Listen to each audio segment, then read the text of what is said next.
the seat of consciousness you sit on. Heavenletter number 5574. February 28, 2016. When I view the world from the blessed seat of consciousness I sit on, sometimes I think the world functions, not so much on illusory time as much as it functions on excuses. You know what? Excuses are lame. Excuses are a dime a dozen. Excuses are no excuse at all. There does seem to be a kind of mutual consent, as if the sellers of excuses and the buyers of excuses wink at each other. A given reason is rarely a true excuse, yet my children parry excuses in order to get by in life. There is such an abundance of standby excuses that my children could make recordings of a few of the regularly used excuses, and save themselves much time and energy. By and large, an excuse is an excuse is an excuse. It is a fill-in. Cotton stuffing. Probably you have heard all the excuses in the world. I didn't have time. I had to eat. The bus was late. I forgot. I got busy. I had to go shopping. I was too tired. I'm just too kind, and I can't say no. This is how I am. I can't help it. Are these familiar to you? My children tend to believe in their excuses as virtual reality when the truth is that excuses are weak fabrications that can become a way of life. The truth of a situation is more likely, there is something else I wanted to do. There is something else that is more important to me than what I promised you.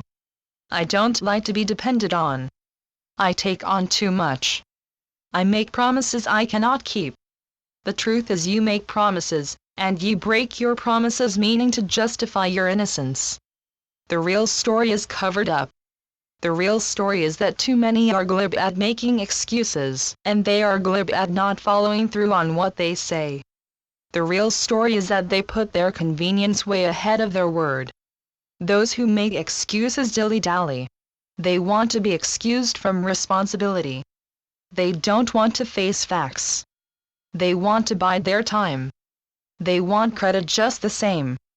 I am not usually an advocate of what are called hard facts, yet, when it comes to a matter of excuses, I long for the nitty-gritty facts of the matter.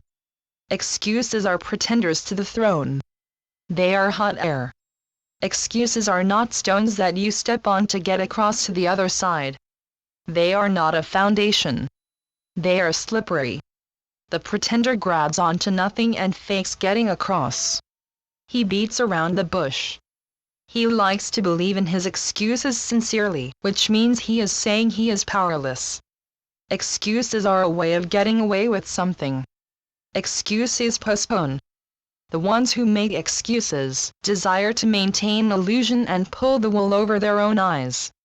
Too often there is a partner to excuses. This is the one who buys the excuses or pretends to. When someone buys paste diamonds and accepts them as real, he is also a partner in illusion and plays a part in the deception. The repeated receivers of excuses may feel duty-bound to accept the illusion as well. Both the excuse giver and the acceptor of excuses put off their responsibility. What kind of a predicament is that? Rarely is an excuse excusable. The thing is, you don't want to make excuses at all. Of course, it can be truthful that you had a flat tire, that's why you are late. It can be truthful that you didn't have your wallet in your purse. It can be truthful that there was a fire. How often, however, how often? An idle oft-used excuse is no good at all. Better to be responsible and true to your spoken intent. Live up to what you say, or don't say it. You also have a seat of consciousness you sit on. You want your seat of consciousness to be solid and not rickety. Honesty is a great favor to the relative world. Honesty is attainable, and honesty is such a relief.